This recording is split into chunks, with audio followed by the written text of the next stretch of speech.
welcome back to the OFSAA Boys AAA Basketball Championships on Rogers Television. We're at Our Lady of the Lake Catholic High School in Keswick, Ontario. All set for the gold medal game between the St. Patrick's Fighting Irish and the Emery Eagles out of the Toronto District School Board. Starting lineups just being announced. Steve Clark back alongside Tom Oliveri. It's the gold medal game. Coach, you got to feel that both teams are feeling the nerves. What do you think is running through the minds of both teams right now? Well, it's that initial 3-4 minutes of the first half where I think, you're trying to feel out the other team. You're trying to think about, how fast can we play. Then you're worrying about, how tight of a game is going to be officiated. So I think all those factors come into play in the beginning. But you know what? Once the ball's been tipped, I think everybody forgets about it. And we're going to pause now for the singing of the national anthem.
The formalities out of the way, and Tom and I will try and do the broadcast in three-part harmony like the national anthem was.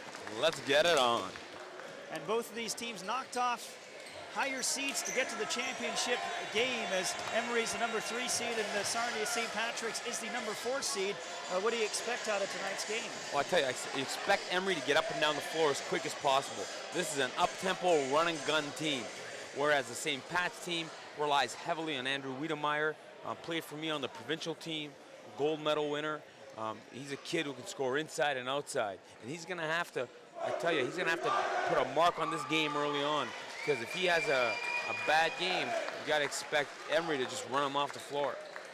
And I'm sure Andrew Wiedemeyer is already in the scouting report of Bob Maidu. He did lead St. Patrick's in scoring in all 4 games, while Emery has used more of the balanced scoring approach. The Emery Eagles are in red, and Sarnia St. Patrick's is in white, and with the green and gold trim. Not a surprise, as they are the Fighting Irish. Gold medal game, gotta love it. Yeah, here we go. Coach Maido from Emery figures his team's depth and his team's ability to control the tempo are going to be a big, big factor. The other sleeper here, I think the one thing I don't think St. Pat's going to expect, look for Emery to play some zone. I think if Emery can play some zone, they might be able to confuse St. Pat's and force them to take some bad shots. And Emery will control the tip, and Sherwin Henry out on the perimeter. Panya McCurr. McCurr gets the ball back, left elbow, leans in, jumper is left short. They contest the rebound, and it's claimed by Pat Wright. Back up the floor come the Fighting Irish. Wright, a big 6'6" guard, makes a left-handed move, can't make it work, it's tipped. And here we go back up the other side. Nicholas Obeng will penetrate, go up and scoop shot. Can't get it to drop. Rebound is heavily contested. Obeng, the smallest man in the fight, lays it in for 2. Well, he's a warrior. I've seen this kid play this year. He is a real tough ball hawk. Off of a screen, it's Langiel wide open, and he hits a long 2 to tie the game. miscommunication there, leaving the shooter. Sherwin Henry will push the ball up the floor, guarded by Langiel. Go to Obeng, he'll cue up a three-pointer. Can't get it to go. Rebound, Wiedemeyer looks to release his teammate ahead of the field, and finishing it is Ian Wookie, good for two. Well, one thing the St. Pat's coach talked about was that they have in no way are they intimidated by the pressure or are they intimidated by the tempo. They want to run and gun as much as anybody. But as we know, games have a way of wearing on people. We'll see if as the tempo goes on and continues to play a fast pace, if St. Pat's wears down or not, because that'll be the difference. Inside it goes, and unable to finish is Andre Wilkins. Stick back is good as he banks it in off the glass to tie the game. Speaking of Andre Wilkins, he's one of the best athletes on the floor. Tumbling out of bounds is Matthew Ross. No infraction on the play, so the ball will go back to Emery. A minute 46 into the contest. How long do you think it takes the teams to shake the nerves and really get down to playing? I think by late of the first quarter, teams have a good sweat going, and they got a feel for the other team. Right now, they're still trying to feel each other out, still trying to identify what kind of game to expect. Henry sealed off, and then he threw it away as it's stolen away by Wookie. Wiedemeyer, step out, long jumper is up and no good by Ross. Rebound by Obeng. Obeng wanted to push the ball, but then will smartly pull it out. And with a no-look pass was Eugene Paul, but his teammate Wilkins wasn't looking, and it's a turnover. And you talked about nerves, you talked about shaking off a little bit of that rust of waiting. This is all part of it. I know these teams have been go, go, go for 3 days, then they have to sit and wait all day for the big game. And that's why the first few minutes just kind of a feeling out process. Ross with a little stop and go going in the key to Langiel. Pump fake shot is way off, but the rebound cleaned up by Wiedemeyer, and he scores two. Well, Wiedemeyer really is a 6'6" guard. We played him at both the perimeter and the post, but he is a guard, and that's how he likes to play. And if he can make a dent on the glass, then I think what you're going to see is St. Pat's have a great game because he's a guy who can play both ends. And you see Wiedemeyer leaking out on the break and converting an easy two in transition. And that will force Bob Nadeau into a quick timeout to maybe calm the nerves of his team. 2:55 into the contest, and Wiedemeyer's already made his mark on the game. Well, they're a bigger team, St. Pat's has two guys who are 6'5", 6'6", and both of them are guys who like to play away from the basket. So I think the key here is can they make a dent on the glass? Here you see Wiedemeyer getting on the glass and having a great finish with his left hand. He's excited. Also wasn't blocked out underneath as Emery had trouble finding a body to put on him. So what do you think the theme of the timeout is right now? Well, two things. Number one, take care of the ball. They've had careless turnovers. And number two, as you mentioned, Steve, they're going to have to get physical. They're going to have to play with better energy because right now they're lackadaisical. Bob Nadeau, a well-known figure in the Toronto basketball scene. Oh, I coached against Bob many times when I coached high school, Mother Teresa. He's a legend. He really is. Has been in a big game or two. Yeah, just a couple. Sherwin Henry will push the ball up to the foul line, gets triple teamed and will lose the ball.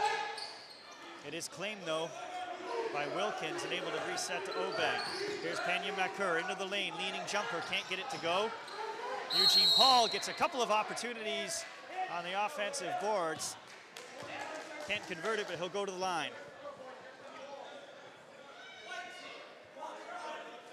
Paul looks to be an active player.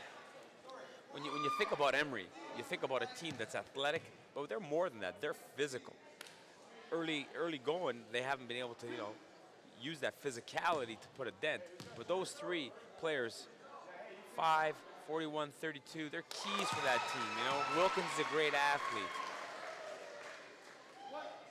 And Paul strokes the first one from the line. Yeah, and he's strong. When you look at his body, he's physical, he's strong, wide shoulders. They need him to go ahead and rebound. He'll convert both of them, 8-6 for St. Patrick's. Skip pass along the baseline. Good ball movement by St. Patrick's. They'll find Pat Wright. He'll cue up a three ball, and it's good. It's a nice stroke for a big guy. Here's McCurr back up the floor. Bounce pass to the right baseline. Entry pass is stolen away. And back comes Pat Wright. He'll release his guard ahead of the field, and Wright will get the ball back. Shervin Henry had trouble so far taking care of the ball. He's got a couple turnovers, and he's allowing St. Pat's to control the tempo. And Eric Taylor's entry pass is knocked away by the active hands of Eugene Paul, and it's out of bounds to St. Patrick's. You can see the overflow crowd here at Our Lady of the Lake. As OFSAA has been well supported. Yeah, this is great to get OFSAA in a small community like this and give local fans a chance to see great basketball. Here's Taylor Castrillo.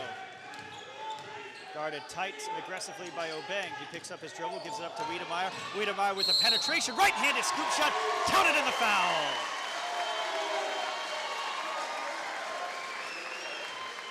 And Andrew Wiedemeyer, Tom, showing that guard slash forward potential there with the penetration. Yeah, he's a kid who is deceptively quick and athletic. Because he's so long, you don't think he's got the ability to get in the lane. But, you know, basically for the better part of his career, he's played in the perimeter. You know, and coaches have tried, me included, to put him in the paint, and he just finds a way to kind of leak back out and play in that perimeter. That's how he likes to play. And when he starts to stroke it, he's dangerous. And he was dangerous on the penetration there. He's on the line to try and convert the three-point play, which he does, and it's the early advantage. An 8-point lead for St. Patrick's, 3:50 to go in the first quarter. Emery's going to have to do a better job of taking care of the ball. That's the bottom line. Early on, the turnovers have hurt them. There's Obeng. Looking to Sherwin Henry. Henry, to the right side, maintains his dribble, dribbles towards the right baseline. And we'll reset it to Peyton McCurr. Three balled in the corner. It's Ode Barua. It's up and it's no good. And here's Pat Wright. They'll work it to Wiedemeyer with a little show. Wright in the corner to Eric Taylor. Taylor inside to a cutting Wiedemeyer. Wiedemeyer feels the double team, leans in, leaves the shot short. And the rebound taken by Ode Barua. McCurr to the crossover. Steps to the left baseline out to Sherwin Henry. They'll work it on the perimeter. Obeng and the Curl lost the ball going up, and they're going to call a foul on the play against Taylor Castrillo. This is what Emery has the ability to do. They have the ability to get in the lane, go off the dribble, and then find people. The official made a very good call there because the bottom line is his wrist was grabbed, so good call. So it's Emery possession underneath the basket of St. Patrick's. 2:56 to go here in the first quarter, and St. Patrick's out to the early advantage. Curve goes to Carlisle. Francis had trouble corralling it. Ode Barua with a dribble penetration. They're going to call an offensive foul, as Ode Barua was a little aggressive. Yeah, good point. You know, Steve, another factor to look for as the game goes on is can Emery hit the outside shot. So far, they've struggled.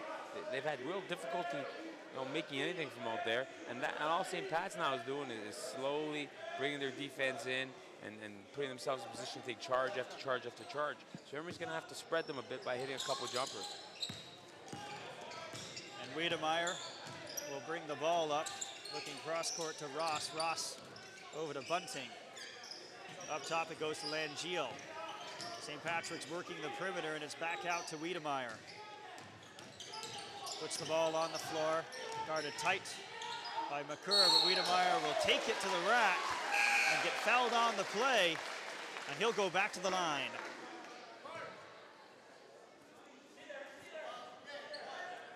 Tom, if you're going to allow a player like Wiedemeyer to penetrate at will, you could be in for a long night. Well, what's starting to happen too is the foul count's starting to slowly creep up there. And you don't want to be in the second quarter shooting bonus. That's a real problem. They're going to have to step up their defense, and they're going to try to have to find a way, you know, to get easy baskets. They haven't gotten the easy baskets that I think they're accustomed to. Wiedemeyer spins out the first shot, and it's no good.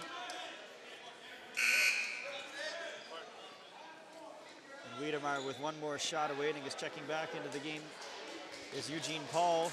Stephen Williams seeing his first court action. Pat Wright into the game for St. Patrick's.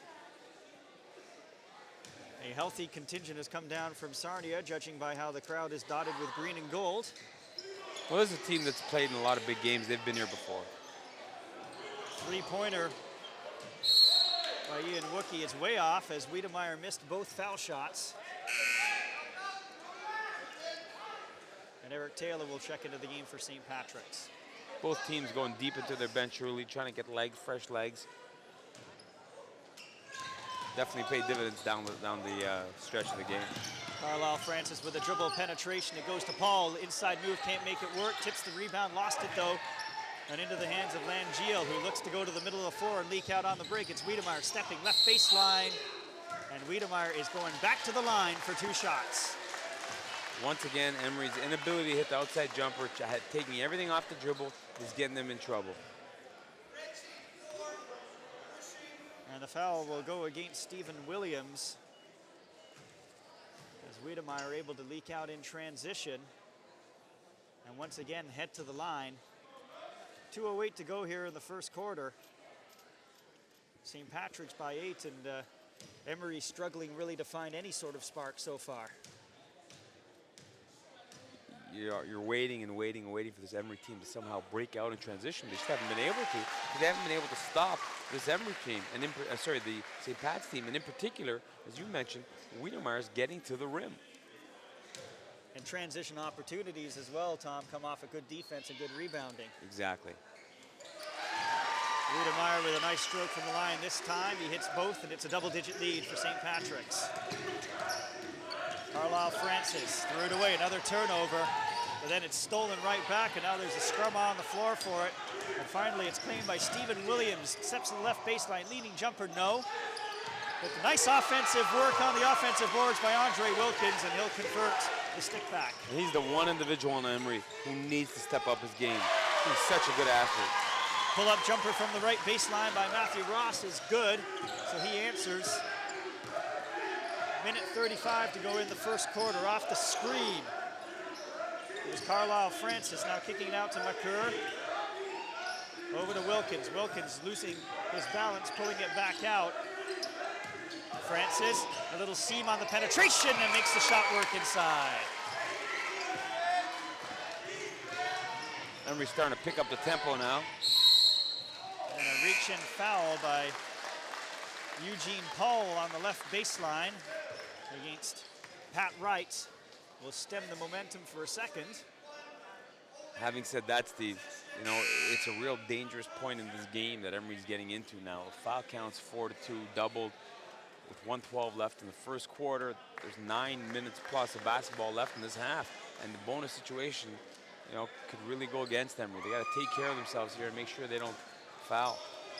Wright set to inbound the ball for the Fighting Irish, and it's reset up top to Wookie. Emery showing the zone that they talked about potentially playing in the game now, with the ball under their basket. And let's see if St. Patrick's can figure it out. Almost looks like they're trying to figure it out on the fly here, get into position. Wookie over to Castrillo. Skip pass across the zone to Pat Wright. He shows to the left baseline, and it's reset up top to Ian Wookie. They'll pull it back out and try again. 40 seconds to go in the first quarter. Looks like they're going for one shot here, Steve. Castrillo, skip pass across to right, fakes a pass inside to Nevada Cook, and they'll reset it up top again. Castrillo, inside of 30 seconds to go.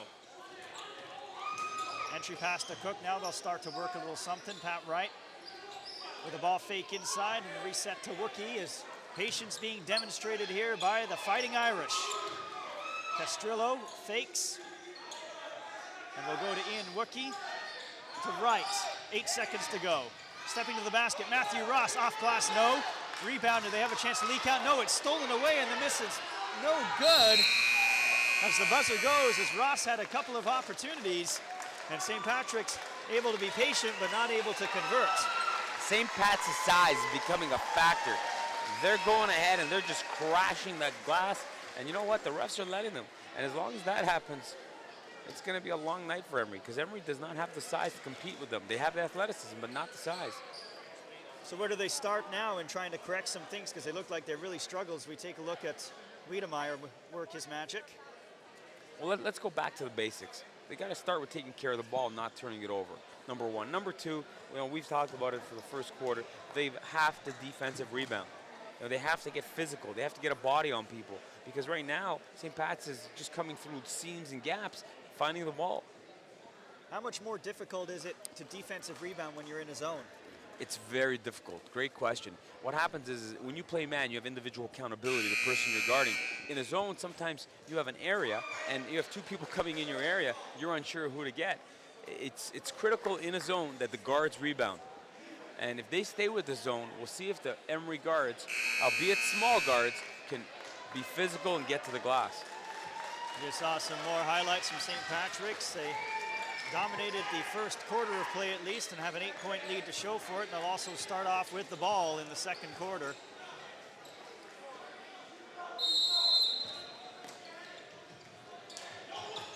They go backdoor to Wiedemeyer. Touch pass inside, a little design play. Wookie can't make the layup though.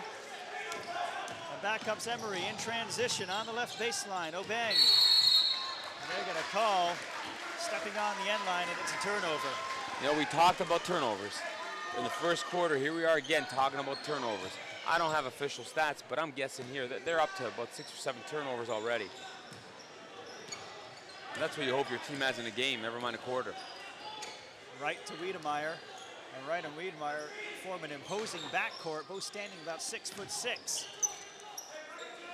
Wookie will handle the ball at the top, and they'll force Emery and Carlisle Francis to step out and guard. He picks up his dribble though, and resets it to Wright.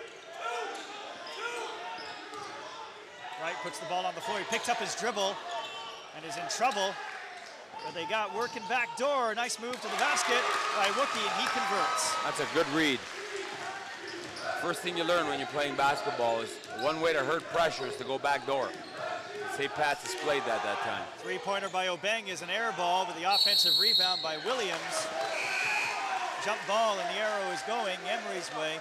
I know when I coached, I always taught the players, if you're guarded beyond the three-point line, the cut back door, and it worked there. Oh, without a doubt. Nicholas Obeng is really struggling right now trying to find that basket. Coach Mato sees that too and gets him out of there. Sherwin Henry will check back into the game as Obeng looks a little disappointed as he heads off the court. Disappointed and frustrated, probably at his own play right now. Sherwin Henry. Oh, to McCurr. Henry. Let's see if Emery can be patient and work for a good shot. Williams off the screen. Has the ball stripped away, picks it back up, steps left baseline, little penetration, but lost it on the way in. Yet another turnover. Wright back up the floor. Wiedemeyer back to Wright. With a little pump fake now, he'll step to the left baseline, goes to the crossover. Works it back again, sealed off by a double team, and it's a turnover. Now this is where Emery must capitalize in transition, and here they go, turning it over again.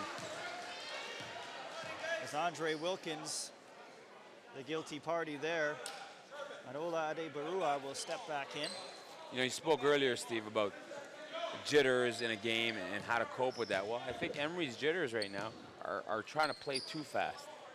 They have a quickness advantage, but they're trying to exploit it immediately instead of letting the game come to them a little bit. Ross to Wiedemeyer, works off a back screen by Pat Wright, steps in the kick out to Wookie. His three-pointer is up and it's no good. The offensive rebound though, reset to Wright. His three-pointer is good! A nice touch for a big man, a real nice touch. And with St. Patrick's extending out to their biggest lead of the game at 13 points, Bob Mato will call a timeout. 6:04 to go. St. Patrick's 23 and Emery 10. And Emery right now, a team really struggling to find any flow. Well, flow and rhythm.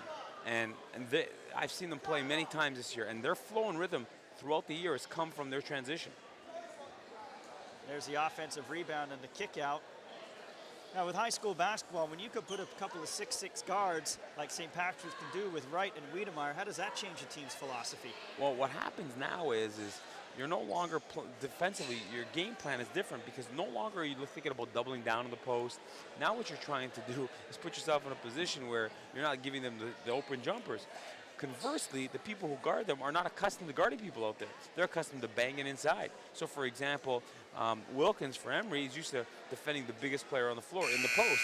Now he's having to stretch out his defense, and he can't help.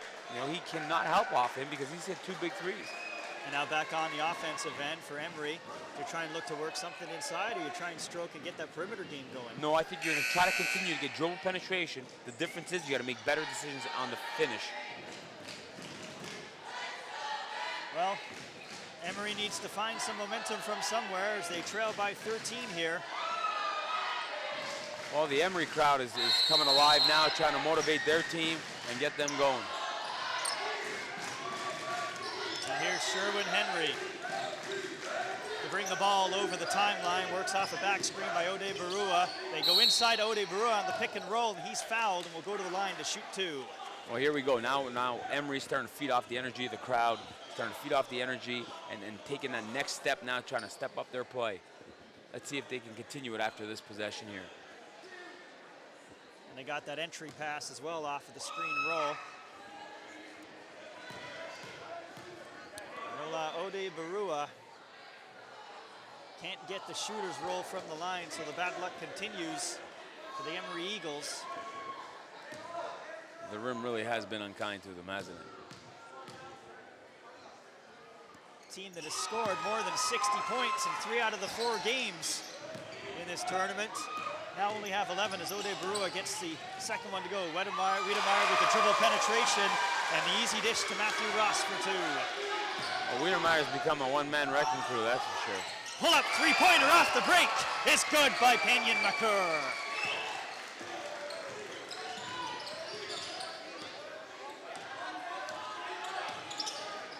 Taylor to Wiedemeyer. He'll pull up. Chew up to John Purr, spins out, no good. And Emery with a chance to run.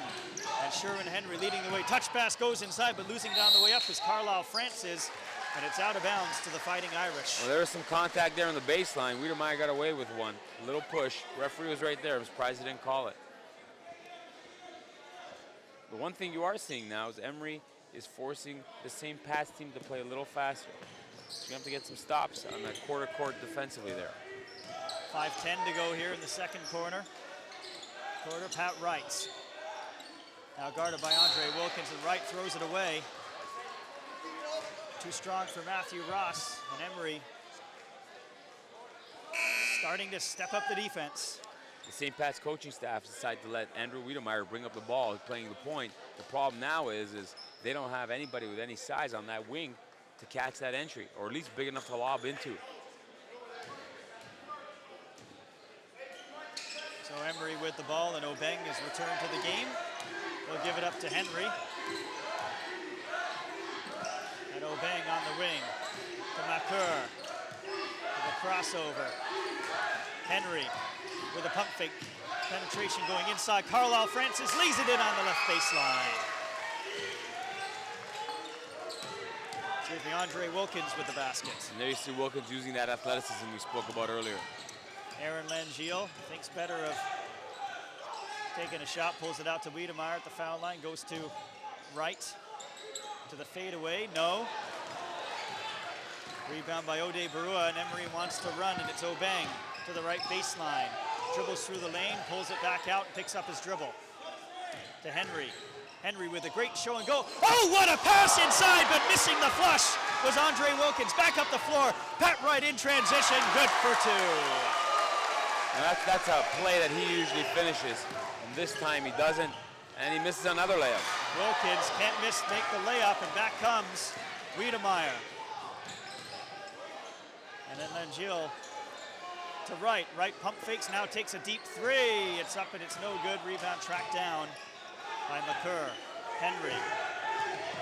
Ode Barua. Right elbow pulls it out. Henry.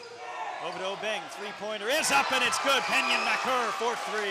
Now, one coaching tactic that a lot of coaches try to employ is the jamming of the rebounder to slow a team down. St. Pat's has tried to do that and was effective in the first quarter, but so far in the second quarter, they're getting hurt by it. Emery's able to pass out of that trap, that double, and now get into transition. And Gill up top to Pat Wright. He'll swing it on the left side. Langeal, Wiedemeyer on the perimeter. Wiedemeyer cues up a three-pointer, too strong. Rebound tracked down by Ode Barua. Ode Barua looked to penetrate, couldn't do it. Outside it goes to Makur. Makur, shot is up and no good, too short. Eric Taylor with the rebound, he'll get the ball back. And here's Wright looking to run a little half court, 2:50 to go here. Taylor, guarded by Obeng. He'll give it up to Langeal, who's guarded by Ode Barua. Fighting Irish looking to be patient as Wiedemeyer steps on the left wing to a cutting right. Right leaning jumper from the left baseline is good.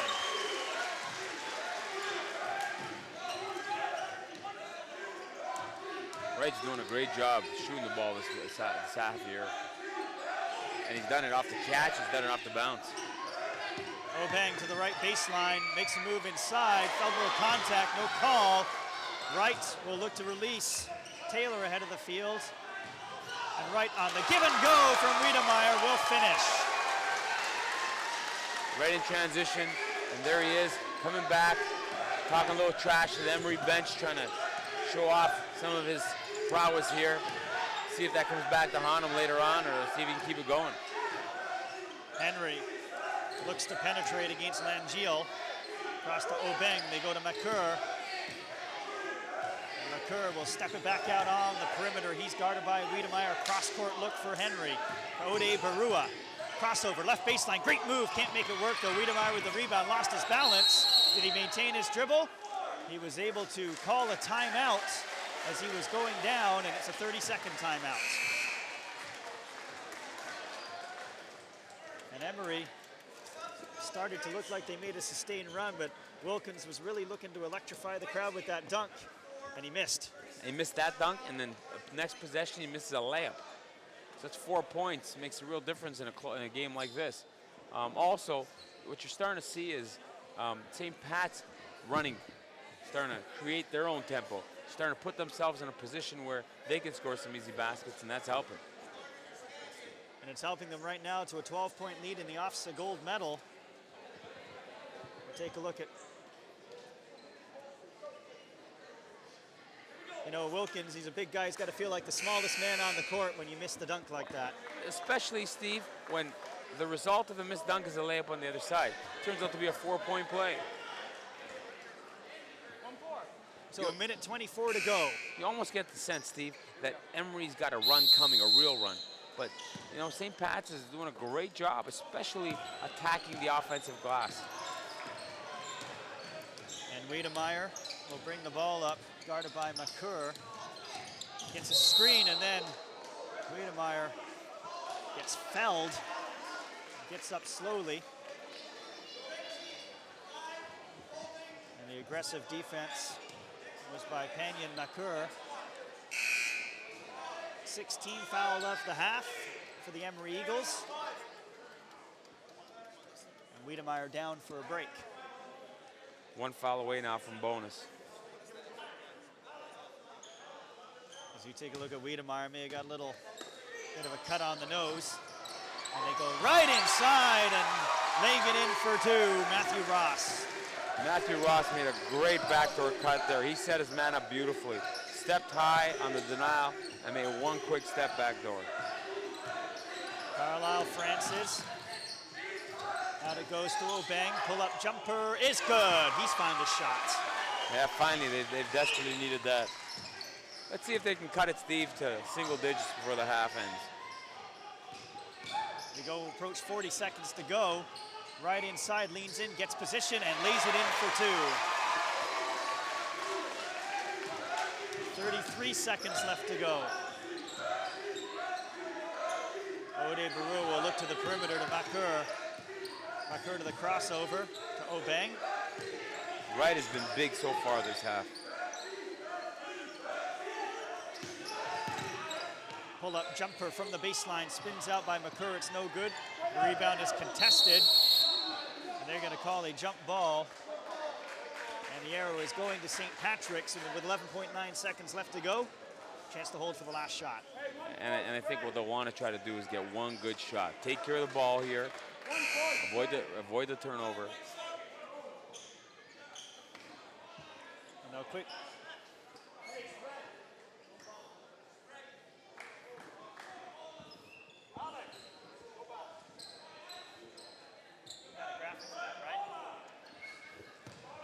And Wiedemeyer will step back in for the last 11 and 9/10 seconds.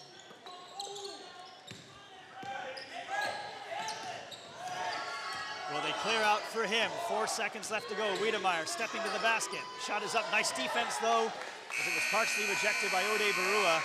And that will end the first half, and a half largely controlled by the St. Patrick's Fighting Irish. And Wiedemeyer looking for the foul call there. Didn't get it on it because it was a great shot block by Emery. And just to remind, the crew meals here provided by Heroes in Keswick, Ontario. You can visit them at www.heroeskeswick.com. And we thank them for our pregame meal. 35-21 quickly. Tom, at the half, your thoughts on what Emery needs to do? Emery needs to do two things. Number one, they got to stop dribble penetration. The dribble penetration is just absolutely destroying the interior of their defense. And number two, they have to make better decisions on the offensive end. Right now, they're forcing too much, and they're trying to split the defense with baseline passes that are being picked off. St. Patrick's by 14 at the half in the gold medal game of the OFSAA Boys AAA Basketball Championships. You're watching it on Rogers Television. Second half coming up.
And welcome back to the OFSAA Boys AAA Basketball Championships. It's the gold medal game, and right now, Sarnia St. Patrick's with a commanding 35-21 lead over Emery.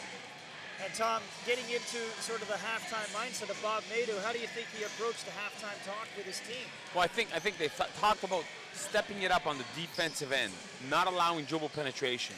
You know, his teams are always known for great ball pressure and then denial of the wing. Unfortunately for them in the first half, the ball pressure led to dribble penetration. So I think they're going to have to stop that to begin with. And how much is frustration, do you think, playing a role for Emery right now in terms of what they have to do to settle down in the second half? Well, I think it's been one of those mistake problems. You know, they make one mistake, and instead of forgetting about it and moving on, it's followed by a second one. So they're going to have to stop that and move on, you know. And Andrew Wiedemeyer had a good half for Sarnia St. Patrick's, but there was somebody else who stepped up and was the leading scorer. That's right for them. Had 14 points, and it seemed that it wasn't just that they had 14 points, but they were big baskets. Every basket he scored was big because it stopped a run or it started one. And Emery, a team that sort of relies on the flow of the game and their success, is looking to find a run. They haven't found it yet. Well, they have 16 minutes to find one. And they will start off with the ball here in the second half. Emery wearing the red uniforms and St. Patrick's out of Sarnia wearing the whites. And it'll be Obeng to inbound the ball, and we're going to be underway here in the second half. And here's Sherwin Henry, guarded by Langeal. Obeng, Eugene Paul. And a foul right off the hop committed by Pat Wright. That's one individual they can't afford to get in foul trouble. So Emery ball with Obeng set to inbound it. Right in front of a large crowd here at Our Lady of the Lake here in Keswick, Ontario. Peyton McCurr, in the corner it goes. Andre Wilkins, shot is up and it's no good. Rebound Wiedemeyer, and Wiedemeyer running the break to Wright. Ball up high, inside to Wiedemeyer, give and go, good for two. Wilkins not known for being a shooter and put one up there, didn't look too good. Could have driven that to the hole. Henry over to Paul. Paul given the right baseline, he's gonna take it, make his way in off the glass and makes it work. That's a nice take by Paul.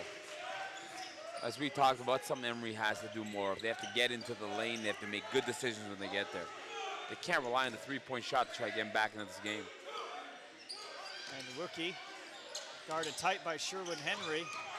Wookie will set a screen for Langeal, who's trapped in the baseline. Now they go inside. Runner in the lane is up and it's no good by Ross. Rebound back across, skip pass to Wright. He'll wake his way in, lay it in for two.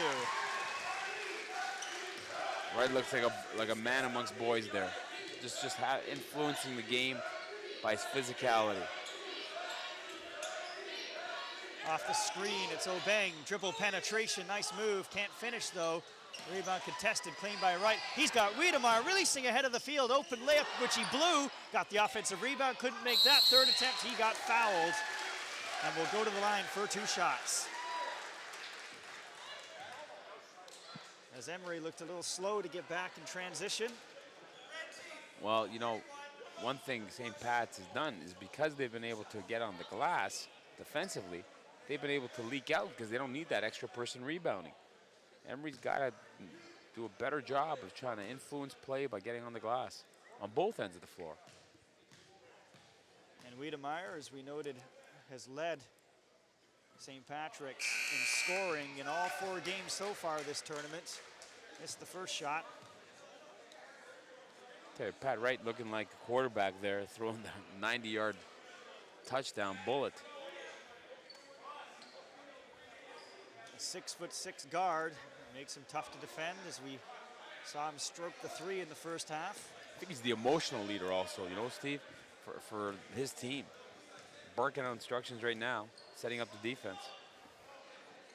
Wiedemeyer 1 out of 2 from the line. 17-point lead, largest lead of the game for St. Patrick's.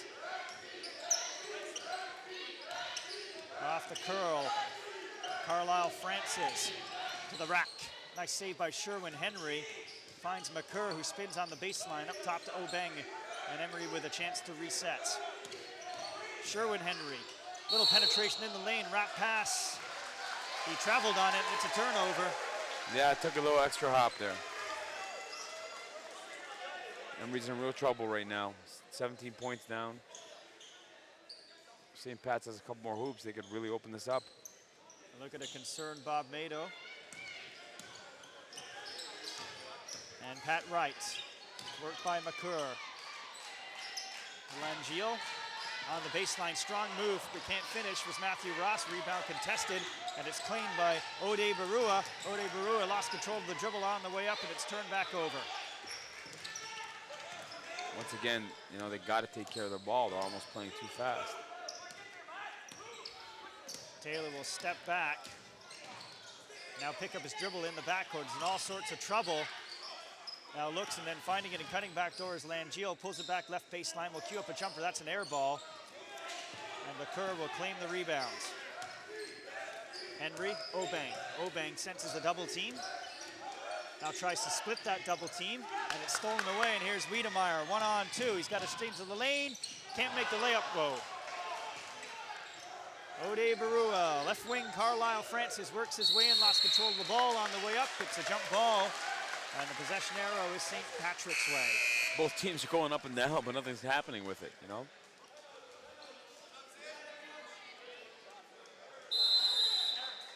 And right now, a 30-second timeout called by Emery And I'm sure they talked about a strong start in the second half, and that hasn't happened.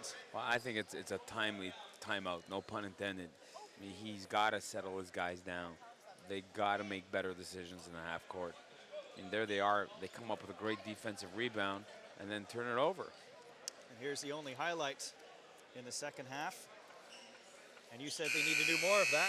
Yeah, they really do. They got to get in the lane and make better decisions, because the notion of just running somebody isn't going to happen. They're not just going to come out and blast somebody. They got to do a better job in the decisions they're making.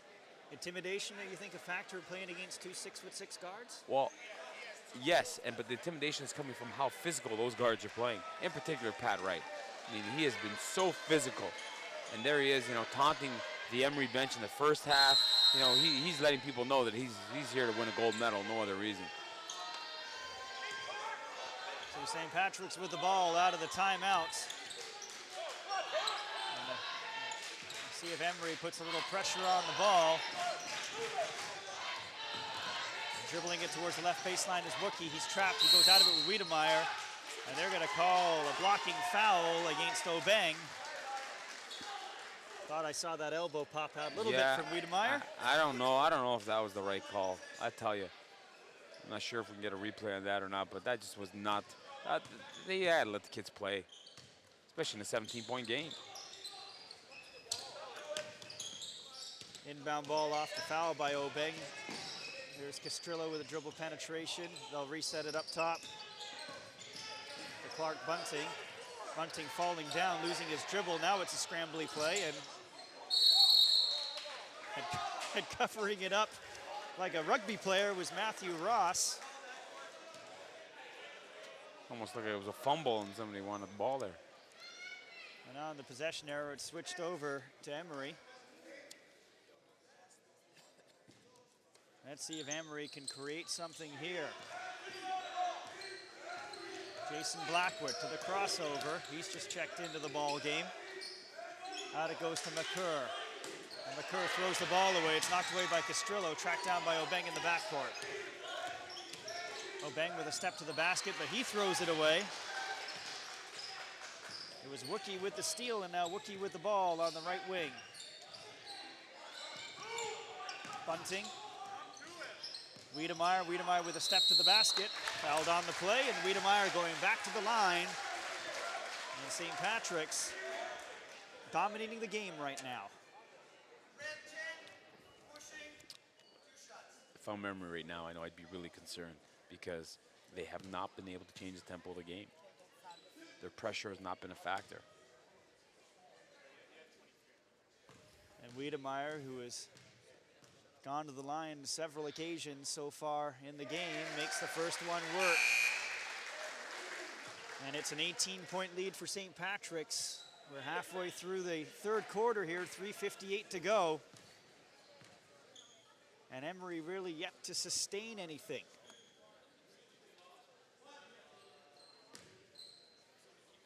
Wiedemeyer with one more shot awaiting.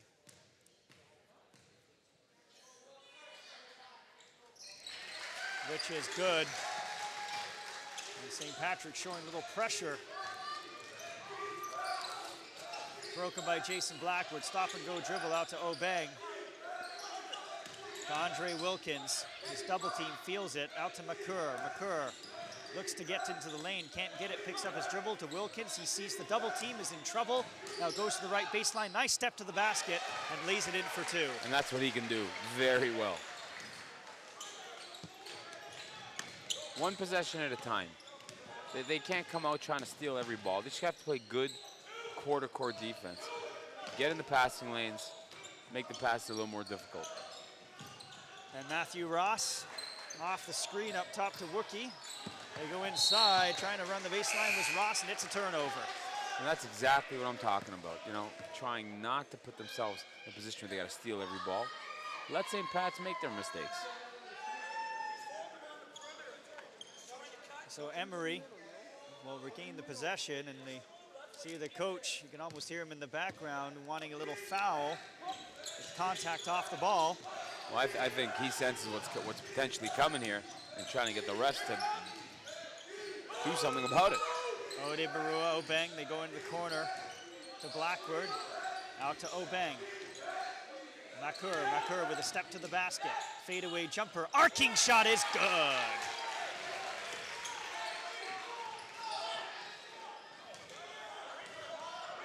.245 to go here in the third quarter. Right off of the foot, he picks it back up though. Out it goes to Castrillo, 3-ball, no, long rebound out to Wookie. His shot is up and it's no good, rebound into the hands of Obeng. Then it's stolen away again, 3-on-2, back inside it goes, and Matthew Ross will convert. Turnovers is just killing Emery. It's the one thing they haven't been able to adjust to. Jason Blackwood to the crossover, almost losing the handle, gets into the lane, shot over Big Nevada Cook, no good, but the stick back works.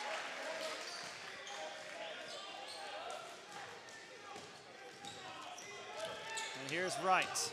Pressure by Ode Barua, gets a hard screen and steps to the basket. Oh, there's all sorts of contact. They're gonna call an offensive foul against Pat Wright. Pat Wright was out of control in that drive, and a credit to Wilkins for sacrificing his body, and you know that had to hurt. And Ode Barua also makes his way up. And maybe that could be the momentum that Emery Collegiate is looking for. The Eagles continue to substitute, keeping fresh legs in there, trying to continue to keep up the pressure. That collision between Wright, Ode Barua, and Wilkins looked like a pileup on the 401.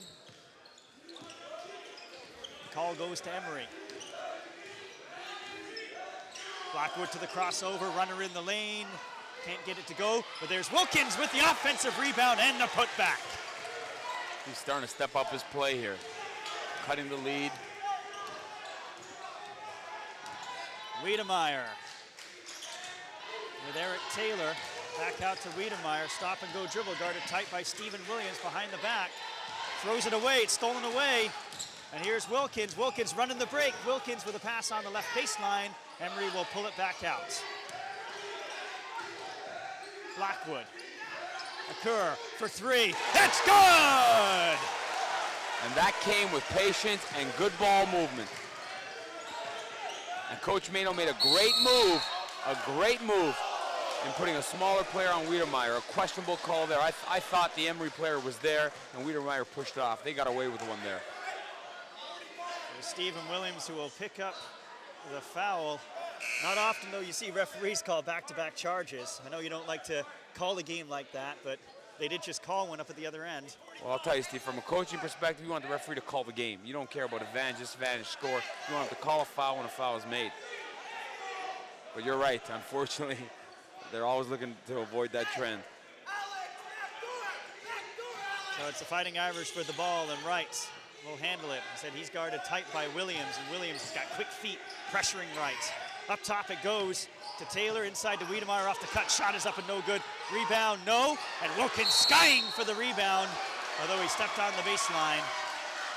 And it'll be Fighting Irish ball. Lots of contact on that glass, let me tell you. It's not a lack of effort, but Emery's not getting the ball now.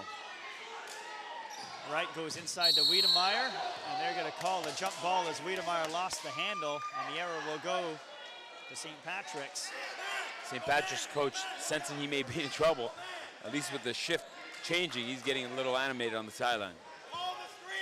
53.4 seconds left to go in the third quarter as Emery has cut it to 10. They go inside to Wiedemeyer. Bank shot off the glass is good.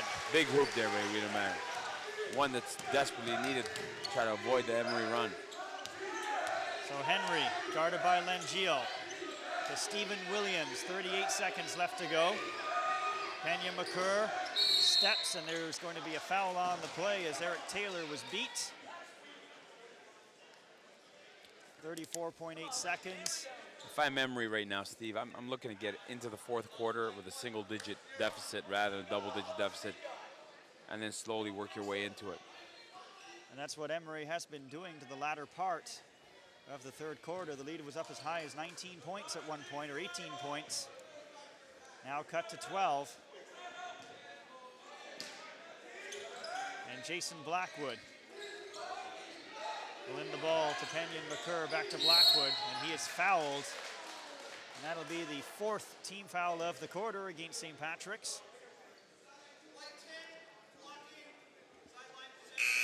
Eric Taylor picking up his 2nd. And he'll sit down. And Jason Blackwood, pressure for this guy in grade 10, and here he is in the OFSAA gold medal, being asked to run the show. Well, he's been recognized in the city as one of the top young players coming up, so for him, this is only going to make him better. Andre Wilkins in the corner to McCurr. Up to Blackwood. Blackwood with a penetration runner in the lane, and he gets it to go. He had a Nash-like floater there, teardrop. Pat Wright now working in the corner. Will the Irish hold for the last shot? 13 seconds left. Wilkins almost stealing the ball away from Wiedemeyer, and Wiedemeyer is getting some bumps and bruises here tonight, and the foul will be committed by Andre Wilkins. That's one player Emery can't afford to get in foul trouble. He's key to them. He's led this run by defensive rebounding. Just his 2nd personal, and 8.3 seconds left to go in the quarter, and Wright looking for an inbounds pass, and they call, St. Patrick's would call a timeout before, and they call a foul. No, they called a foul. I thought it was going to be a timeout. Wiedemeyer tried to post up the small guard in the post, and the ref thought there was a hold there. And it goes to Matthew Ross. 5 seconds left. Hook shot in the lane. Skyhook, no. Wiedemeyer with the rebound. He goes back up strong, forces it, and makes it work. Counted at the buzzer for Andrew Wiedemeyer. You know, I got to give Andrew Wiedemeyer a lot of credit, Tom. He took a pounding in that 3rd quarter. Yeah, he did, and to come in and have 2 big plays down the stretch like he did, allowed his team, instead of being down, 8, 9, instead of being up 8, 9 points, now continue that double-digit lead there, keep pushing it through. It could have easily been a 3-point play there, but it's a big basket by St. Patrick's to close out the 3rd quarter. But I think Emery started to regain a little bit of momentum towards the latter part of the 3rd quarter. You said a single-digit lead would be their goal going into the 4th quarter. It's a 12-point lead, so a lot of basketball left to play. A lot of basketball left to play. I think one of the key factors is going to be how St. Pat's deals with the ball pressure in the full court, because what St. Pat's has done is they've allowed Wiedemeyer to bring up the ball. Coach Mato and his staff made a decision to now go ahead and put a small player on Wiedemeyer bringing up the ball, which makes his life a little more difficult. So let's see what the next coaching change is right now, because it's definitely a chess match. Each coach trying to get the upper hand. Right now, I think the upper hand goes to St. Pat's, because they've posted up Wiedemeyer's man because of the size advantage. And also with Wright and Wiedemeyer being the primary ball handlers, as you said, pressure by these smaller Emery guards. And they're not going to take off those 2 guys. Wiedemeyer and Wright are going to be on for the balance. That's right. So it will be Emery ball. They're down by 12. AAA Basketball Championships gold medal game here at Our Lady of the Lake Catholic School in Keswick, Ontario. And here's Sherwin Henry to Wilkins. Wilkins inside, and that shot is blocked by Wiedemeyer. It looked like goaltending from my end. And out it goes to Longiel. He'll reset it to Wiedemeyer, out to Wright. Ross throws it away. Perisley's close to center court, picked up by Wright. And then he threw it away, stolen by Sherwin Henry, who stepped on the line. Bad luck there for Henry. It just seems, Steve, that every time they try to make a run, they have a great play. They seem to hurt themselves. And they're off the inbounds pass. It's Matthew Ross converting, and all of a sudden it's out to a 14-point lead. St. Pat's running a classic baseline out of bounds play, screen the screener, and Emery lost them. Jason Blackwood. Out to McCurr. McCurr, long 2, spins out, no good, rebound Wright. They go in the corner to Longiel, and now to a cutting Wiedemeyer with the emphatic finish. Emery confused about who they're guarding, leaving man open for a cut, and then eventually a 2-hand jam. Nice penetration into the lane by Jason Blackwood. He finishes with the floater. Wiedemeyer guarded by Stephen Williams. Steps between the double team, works his way in. Layup is good, and Wiedemeyer feeling it. He is right now the MVP of this game. As Pat Wright's cooled off, he's heated up. Three-pointer in the corner, short by Jason Blackwood. Rebound by Castrillo. They'll look to bring the ball up. Guarded by McCurr to the right side. They'll pull it back out, and a timeout will be called from the St. Patrick's bench with Castrillo feeling the double team. A good timeout, a good timeout. Give his team a rest, give Wiedemeyer and Wright a chance to, catch their breath, set up a game plan now for the last 6 minutes of this quarter. They look in command right now of taking home that gold medal. As we take a look here at the big flush by Wiedemeyer, and you could see your point was about the confusion. Everyone who was looking around. And who's got him? And that's a real problem. See, but the problem is too, I think, when you have to gamble as much as they're having to gamble being down, sometimes as you leave to double, it leaves someone else open. If there's not a rotation, all of a sudden you have that confusion. And that rotation, it's either got to be instinctive or there's got to be communication as well. That's right. And in that case, neither one happened. We take a look here at the large crowd on hand here. Local fans from Keswick, people from Sarnia, people from Toronto, all filling the stands here. In the AAA gold medal game, and St. Patrick's in command, 54-38 with 6:14 to go, and they have the ball.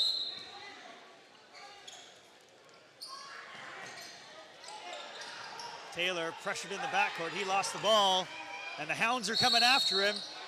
And he stepped on the end line, and it's going to be Emery ball. Steve, I'm really sensing a sense of desperation right now on Emery's part. They're going to give it all they have. I mean, this is a great effort here. With the ball floating out of bounds, Emery players diving on the floor. Great job. And McCurr will inbound the ball. He'll get it into the last option. That's Sherwin-Henry. Touch pass across to Francis. Pump fake kick out. Sherwin-Henry for three, and it's good. Up the floor and leaking ahead of the field was Ross. He'll pull it back out, stole the ball away. Here he comes back up the floor. Is it a block? It's a charge. It's a charge. As Nicholas Obeng stepped to the basket. And the referees, you have to say, they're consistent. Call the charge at each end. Yeah, well, I tell you, I think the Emery bench wasn't happy with it, but I don't know if a coach ever is happy when that's called. And I will admit, it is the most difficult call in the game, the block charge call.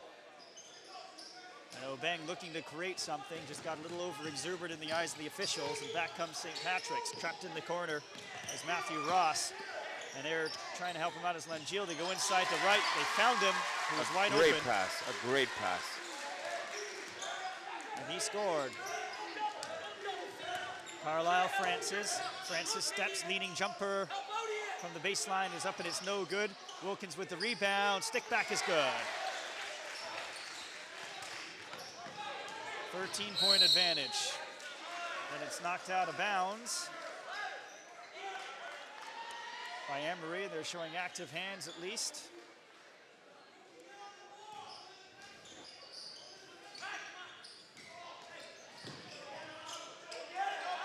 Ross. Emery's got a weaker ball handler. Bringing up the ball, it's great for them. Ross loses his dribble, lost the ball, picked it back up though. And there's Langiel spinning around, got a little seam to the basket. Leading jumpers rejected from behind by Carlisle Francis. Obeng, Henry. Back out to Obeng. Carlisle Francis with some penetration. Kick out to Henry. Pump fake on the three. Obeng on the perimeter. Right elbow sealed off. Henry. Outside it goes. Carlisle Francis three, no good. And the rebound is just simply thrown away, and they're contesting the ball now. And it is going to be out of bounds to Emery.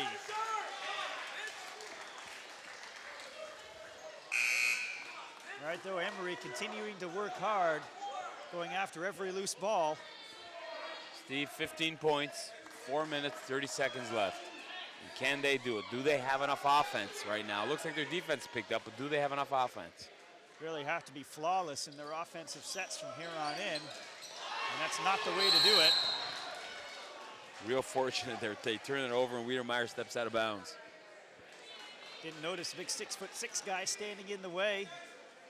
So a chance from the opposite end for Emery Collegiate to inbound the ball. This time the Makur, who will do the honors. Now reset it to Henry, touch pass over to Obeng. He's got an open look for three, and it's money from outside. Ross to right. To Wiedemeyer. Wiedemeyer to the right baseline off the screen, forced the shot. Rebound claimed by Wilkins, and here's Obeng. No numbers though, so he'll pull it back out and run it half court. Makur guarded by Wiedemeyer. Carlisle Francis off the curl, Obeng. Penetration stripped away from the weak side.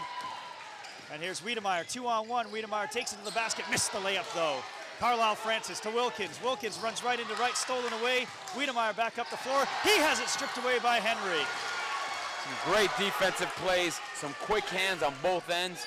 A transition three, not a good idea. Obeng a little bit long, and back comes St. Patrick's. Into the hands of Castrillo, who's trapped in the corner, gets it out to Ross, and Ross will reset it up to Eric Taylor. Wiedemeyer on the left side, given the left baseline, he's gonna take it. Right in, and he got fouled on the way up. And we'll go back to the line. It just seems like this deficit of 12 points has become a real mental block. They just can't get past it. And time now becoming the enemy of the Emery Collegiate Eagles, down to 3:11 to go in the fourth quarter. And I think every time that they shoot a three, what they're doing is hurting themselves because they're not a good shooting team, but they are a very quick team that has the ability to get to the basket. And when they've done that, they've gotten fouled at times, and at least they put themselves in a position where they can stop the clock by getting fouled. Timeout called by St. Patrick's. They hold the 12-point lead. Now, if you're St. Patrick's and you're the St. Patrick's coach, are you happy with the time management of your team? I think so. I think one thing St. Patrick's has done is handled pressure by going backdoor to begin with, and their spacing has been outstanding. They've spread the floor. They've had leak outs at times, which they've scored on. We saw Wiedemeyer. But more importantly, they've had safeties. You know, and in basketball, what we consider a safety is anytime you're in trouble, there's someone to come to the ball, and they've done that. You know, they've done a great job with that. Take a look at Sherwin Henry hitting a three-pointer. We just saw before on the screen. The key statistic for Emery, 3:11 to go in the fourth quarter. They've also committed 18 fouls as well, so every foul that they commit, and you know they're going to have to step up with the pressure, will send St. Patrick's to the line, so you could be looking at foul shots deciding this game. Without a doubt. I mean, you mentioned earlier they're gonna have to play flawlessly on their offensive sets. I think too they might now, given the time, they may have to hit a couple of threes, and it's not their forte. So do they have someone in this team who can step up their game? You know, is it Wilkins? Is it another member of the team? Who's that guy? Questions yet to be answered, and it will be Andrew Wiedemeyer, who has been one of the guys for St. Patrick's High School here tonight. He's played a very good game as he's played a very good tournament. Well, definitely one of the top players in Ontario. Aspirations to go down south. Right now, I don't think he has anything. He's looking to get one. I definitely think he's good enough to play down there. Brings a lot of tangible qualities and intangible qualities to the game. Not only his outside shooting, his ability to slash, and really he's taken a pounding as well. So yeah. 1 out of 2 from the line. Here's Ode Barua. Obeng, Makur. Obeng for three. Can't make it work though, but the stick back tip is good by Andre Wilkins. And it's an 11-point lead now for St. Patrick's. Stolen away. And here he goes, fouled from behind. Are they going to call that intentional? Yes, they are. And Pena McCurr will get 2 shots and possession. You have to wonder what that player was thinking. You know, finally got stripped, but keep your head. Now it's 2 shots and possession. And had he made it, could have really made it interesting. A chance to get it to single digits, Steve. Pena McCurr with the steal, and he was uncontested. I said in the push from behind by Aaron Longeal. I mean, if you're going to foul the guy, you want to make sure that at least he's in the radar screen. Yes, that would help win it, Steve. And both shots are up and good. And with 2:46 to go, it's a 9-point game. What looked like a potential blowout has now gotten very interesting. And McCurr to inbound the ball. They run a play for Obeng. If the screen said it's Wilkins. Now they go in the corner. McCurr, pull up, jumper, good! He's starting to play now, I tell you. That was a great pull-up. And here comes the pressure. And in trouble in the backcourt is Eric Taylor. Stolen away. Nicholas Obeng with the reset. Ode Barua. Henry with the fake. He's got the ball. Obeng for 3. Spins out, no good. Rebound right. He's been the one player for Emery that has not been able to generate enough offense. Wiedemeyer back up the floor. No. Wiedemeyer with the putback, and it is good. The officials missed one there. They're going to let the kids play it down the stretch now. 3-pointer, strong one up and no good. Emery's starting to take some silly shots. They're getting a little too desperate too early. There's a lot of basketball to be played here. All they got to do is play good defense. Eric Taylor, now they get it to Wiedemeyer, step up the double team to Longeal. Longeal's in trouble, he's double teamed, he threw it away, and it's going to be a turnover. Just to go back to that play very quickly, Tom, when the shot went up from the St. Pat's play, you could see the Emery Eagles player pound the backboard, and I didn't think you could do that. Well, what happens is the rule is explained this way. If the backboard is slapped in an attempt to block a shot, then it's legal. If it's slapped in an attempt to dislodge the ball from going in, then it's a technical foul or basket counts, depending on the case. So Sherwin Henry to McCurr, right baseline, pull-up jumper, arcing shot's going to be short. Wiedemeyer has the rebound, minute 30 to go, and it's a 9-point lead. Emery's had some good chances last 2 possessions, haven't scored neither one. Wright using the off arm a little bit, finds a wide open Longeal. He missed the layup though, and then getting pounded is Pena McCurr, and it's going to be St. Patrick's ball. I was reminiscent of the Super Bowl with a middle linebacker lowering his shoulder and smashing into somebody. I can't believe that wasn't called. And McCurr may have a good case here as we take a look at Longeal blow the layup. Let's take a look here. Here's the rebound, and bam, no call. Ball is inbounded to a wide open Matthew Ross. Will get it into Wiedemeyer, stripped away weak side, picks the ball back up. Minute 10 to go. Wiedemeyer spinning, double teamed, in trouble. Oh, I thought he picked up his pivot foot there. Gets it over to Taylor. Now he's double teamed, and they're going to call a foul on Ode Barua as he reached in. Steve, I don't understand that. Kid gets hammered on the floor on a rebound, no call, on what looked like a clean strip, foul called. Now, I know you're speaking as a coach, and obviously you don't like to see things go against your team, but as a coach, though, all you want is consistency. That's right. What you're looking for is the game to be called exactly the same way from the beginning to the end. And right now, it looks like the referees buried their whistle, and they're going to let the players decide the outcome. Well, you know what? That's fine. Then you don't call a tic-tac foul like the one that was just called. And a full timeout called with a minute 2 to go, and it's a 9-point St. Patrick's advantage, and they're on the line for Emery. Well, it doesn't look good. I mean, they forced the last 3 shots were 4 shots instead of getting into the lane and then kicking out. Here's a look at Emery trying to get back into the game. That was a great pull-up, and that's what I've been talking about all game, getting into the lane, making good things happen. Instead, they forced a couple. And that's the problem with a 3-point shot. You know, it seems to be an instant solution. Instead, you know, you take it 2 at a time, better things come out of it. And you have to leave no matter what happens on this foul shot. Emery needs a quick score, and then it's stealing a foul time. Well, yeah, I mean, I really believe if St. Patrick's makes these 2 free throws, that's the game. I think the lead becomes insurmountable after that. Well, taking these important foul shots will be Eric Taylor, a 6'1" grade 11 student with a one-on-one opportunity and probably the biggest foul shot of his career.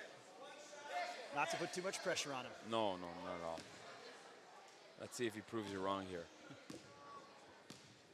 Taylor with a chance to extend it to a double-digit lead. Nerves of steel on the first one. He makes it work. Well, usually when they make the first one, the second one comes a lot easier. And they messed up the scoreboard. And the 304th officials in the crowd were quick to let the scorers table know about it.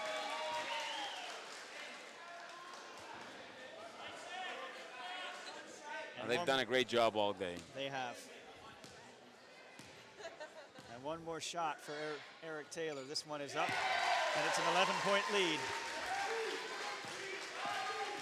And Henry looking to push the ball. Kerr gets the right baseline, makes his way in, gets the quick score, and a timeout quickly called by Bob Mado. See, that's an example of what happens when you take the ball to the basket.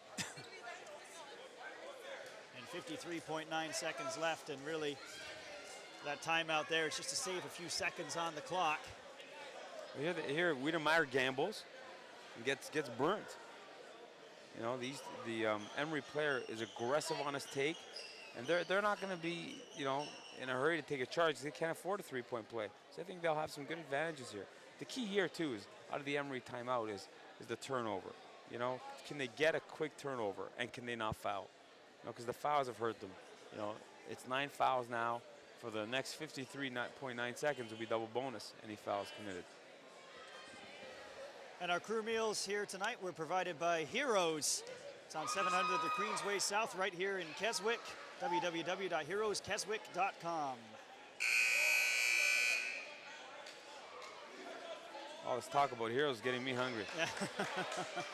Hey, you know what? It's been a long night here, but time has just flown by. It's been a great evening of basketball. Outstanding. I don't think you can ask for anything more. And it's been a great crowd. Outstanding energy.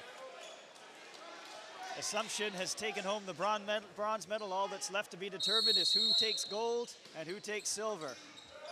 And it's St. Patrick's to inbound the ball. They get it into Wiedemeyer, and the foul is quickly given up by Nicholas Obeng. And with a double bonus opportunity awaiting, it's Andrew Wiedemeyer, who does not need written directions to get back to the foul line. Well, it's 2 shots now, and we'll see what happens. It looks like if he make both, it makes it real tough.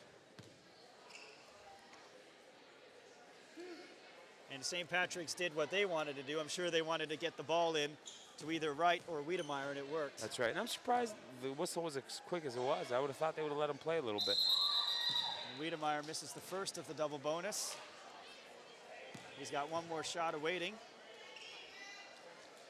So a little bit of a lifeline extended to Emery. Yep. With Wiedemeyer, who, if there's any flaw in his game, has been a little bit shaky from the foul line. Short on the second one, and the rebound is controlled by Henry. They'll push the ball up the floor quickly. There's Big a free shot. ball from the corner. It's good! Jason Blackwood, 6-point game. Now Ross gets fouled quickly with 39.5 seconds left, and Tom Emery's been able to shear 5 points off the lead quickly. Real quick. There's that three-pointer. You notice the three-pointer came because of dribble penetration and pitch, and they're going to have that opportunity. And I'll tell you something else. If they can continue to miss free throws, this game may not be over. I said these are still young men in a pressure-packed situation, and we've seen it happen before at this level and in university and pro. Right. And here's Pat Wright. First shot is up with a double bonus, and he gets the friendly shooter's roll. Yeah, you'd think he's in Sarnia right now, the way that ball bounced. And Wright with one more shot awaiting, 39.5 seconds left to go, and St. Patrick's with a foul to give. if need be, though they don't really want to stop the clock. Second shot is up. That one is no good. Rebound claimed by McCurr. And a quick score is the order of the day. It goes in the corner. Obeng with a kick out. There's a three-bar there. It's open for McCurr. No, he can't get it to go. Wright gets fouled and then clears out the elbow a little bit with Andre Wilkins. The referees need to take control of this. That elbow was swung and it was intentional. And you're surprised here. Let's take a look here and see what transpired under the basket. There's a rebound and there's a swing of that elbow. That's an intentional foul. I realize the game's close, but it's what we talked about with that consistency. And Wright, who has not been a player who has been shy to do a little chest thumping in this game, with a chance to ice it. Well, he's a big kid, no doubt about that. I think early on in the game, he intimidated the Emery players with his size and just with how hard he was playing. So 2 more shots awaiting here for Pat Wright with a 7-point lead. It's up and it's good. And the St. Patrick's faithful in the stands here can start to feel it.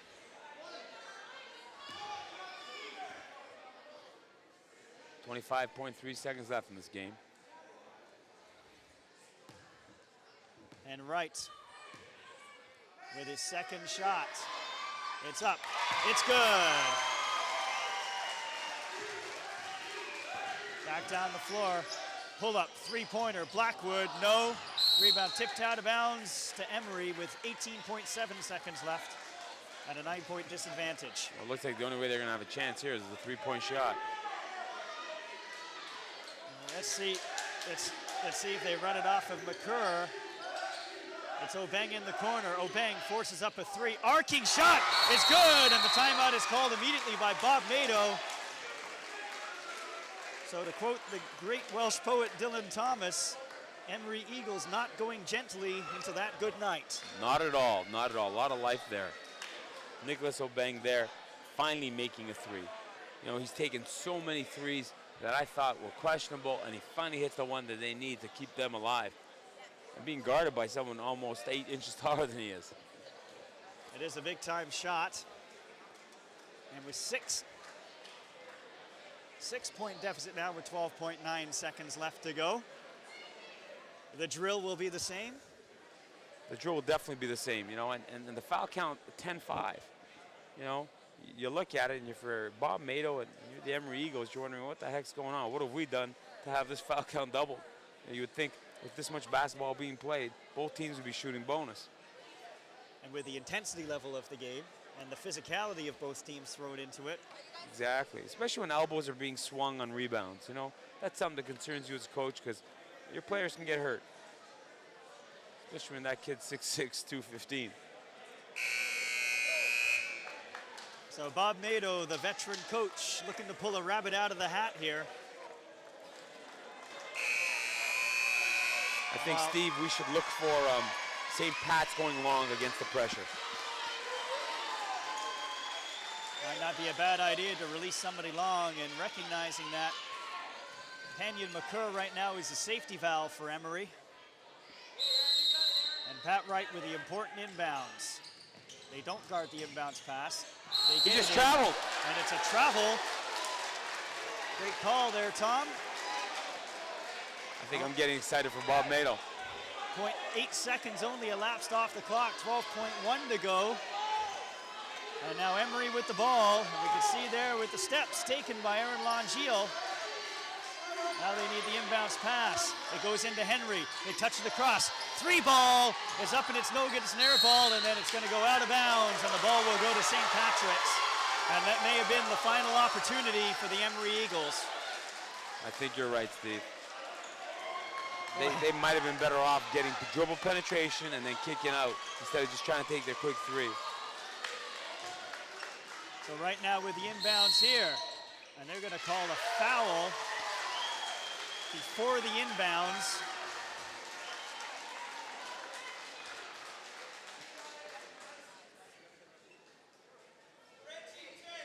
And it was Obeng who will commit it. And Bob Mado will applaud his player for committing the foul and not allowing time to elapse. And with that foul and these two shots coming up, I think the game is just about done. And Emery trying to squeeze every last life out of that 7.5 seconds left to go. Yeah, well, the player fouled out there, and you're allowed 30 seconds for a substitution when your player fouls out. And Obeng, as you said, just couldn't get the three-point shot going until late. Yeah. So we'll take a look at him. And he's frustrated. You know, the young man played so hard and really gave all he had tonight, you know. A disappointing finish. But, you know, the beauty of the Emery team, a lot of these players are young and they'll be back next year. And I wouldn't be surprised if they're in this gold medal AAA championship game again. And for St. Patrick's, we know Andrew Wiedemeyer and Pat Wright both in their second year of grade 12. Likely their last kick at the can here at high school ball before they move on to the next level. Well, they were both, I know in Andrew's case, he was eligible to come out last year. And he made a conscious decision to come back really for basketball in hopes of trying to get a Division I scholarship. And obviously a gold medal at OFSAA here. And Wiedemeyer's now extended it to a three-possession game with 7.5 seconds left. And a celebration upcoming, I believe, as Wiedemeyer hits the second one. 68-60, St. Patrick's. 5 seconds left. It's going to be an open three-pointer. It's up and it's no good. Henry with the last three-pointer. Count the basket. When we think of St. Patrick's, we think of green, and now you can add the gold as St. Patrick's are your gold medal OFSAA AAA champions. And the celebration begins, you know, a team that came out immediately and let everybody know that they meant business tonight. How physical they started the game, how well they ran the floor, how they just pushed it. They did a great job. We take a look at the celebration, and a season-long dream is culminated here for the St. Patrick's High School Fighting Irish. And I got to give Emery credit, though, Tom. Down by as many as 18 points, they did not give up the fight and really put a scare into St. Patrick's. Oh, yeah. You know what?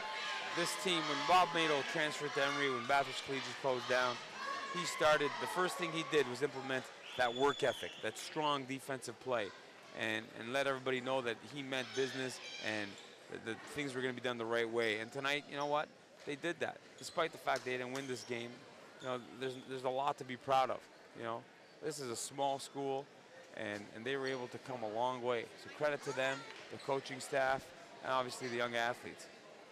And credit goes to St. Patrick's, who knocked off the #1 team, the Assumption Lions, in the semifinal, and then take care of the #3 team, Emery. So the #4 seed is the seed that prevails, and what a special feeling this is for a team.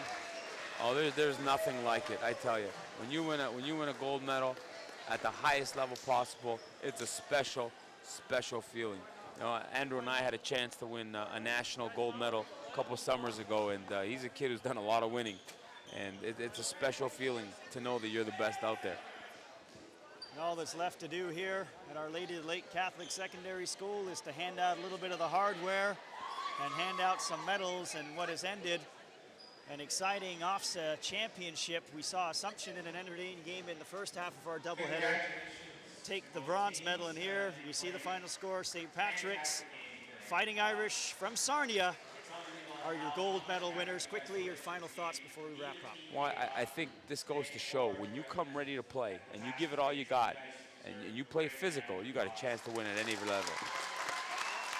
So credit to the St. Pat's team to come in there, and really what some people thought was going to be a blowout by Emery. They came in and hung tough early and opened up a big lead.